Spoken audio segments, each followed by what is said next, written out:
The summer that should have felt like a warm-up now smells of crossroads.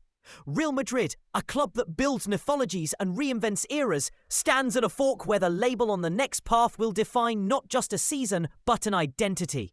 On one hand is Vinicius Jr., explosive, beloved, a symbol of the Bernabeu's modern attack, and a player whose dribbles and moments of magic rewired matches and imaginations. On the other hand is the whisper. A boardroom talk of bringing in a headline centre-forward, a guaranteed number 9, whose name alone rearranges headlines and match plans. This isn't merely a negotiation about salary figures or contract lengths. It's a conversation about what Real Madrid wants to be when the crowds file in next season. A wing-driven, chaotic brilliance centred around a winger who breaks lines, or a front-line, striker-leg machine that promises ruthless efficiency.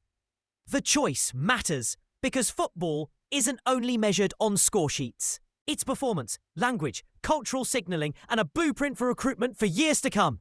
Vinicius arrives at this moment with everything that made him special still intact.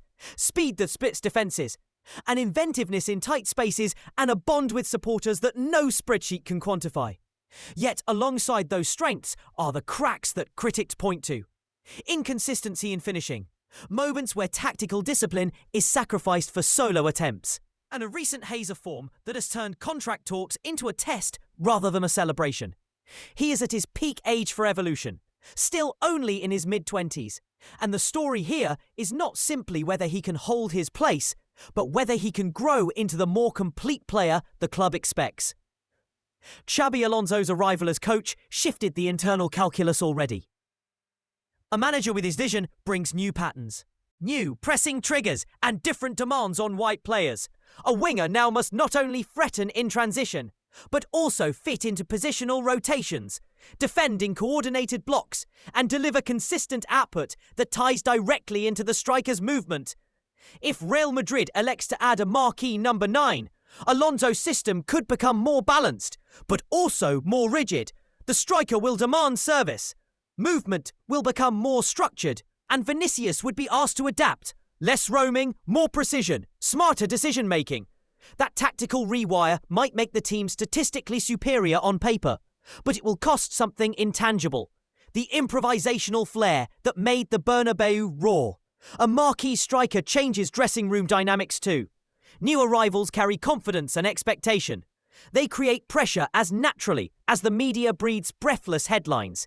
For Vinicius, the message is blunt. Improve and adapt or find your future elsewhere. For the club, the message is equally stark. Do you protect and refine a raw star, trusting development over instant payoff? Or do you invest in a proven finisher and fast-track a new era? The financial arithmetic only amplifies the dilemma. Big transfers demand big outlays and often force other decisions. Squad pruning, shifts in wages, and a recalibration of long-term recruitment. But the upside of landing a true goal scorer is clear. A different kind of certainty in big games. A focal point for attacks, and potentially an immediate boost in trophies. The human layer cannot be ignored. Vinicius has a relationship with the Bernabeu and with Madridistas globally that transcends spreadsheets. Fans feel loyalty. They remember nights changed by a solo run, and they will judge the club not just by silverware, but by how it treats its icons. That emotional ledger moves votes in dressing rooms and boardrooms alike. Yet football is unforgiving. Clubs that cling to sentiment without performance risk decline. Clubs that sweep aside personality for efficiency risk alienating support.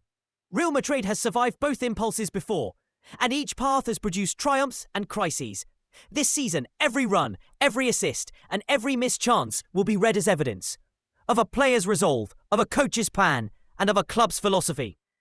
Vinicius can respond with refinement, stronger decision-making under pressure, improved finishing, and a willingness to mesh his explosive gifts into a slightly more disciplined template. Or he can become the symbolic casualty of a new plan, an emblem of a club choosing brute efficiency and headline signings over the messy beauty of a winger carrying an attack under clubs. Either way, what happens over the next months will echo beyond the league table. It will define how Real Madrid recruits, the stories fans tell about the club, and the kind of football the Bernabeu will demand. For now, the contract talks sit on the table, The rumours hum outside press rooms, and the training ground becomes the proving ground where identity is negotiated one run at a time. The rest of world football watches and waits. Because when a club like Real Madrid recalibrates its soul, the shockwaves show up in transfer markets, tactics, and on the faces of every rival coach plotting a response.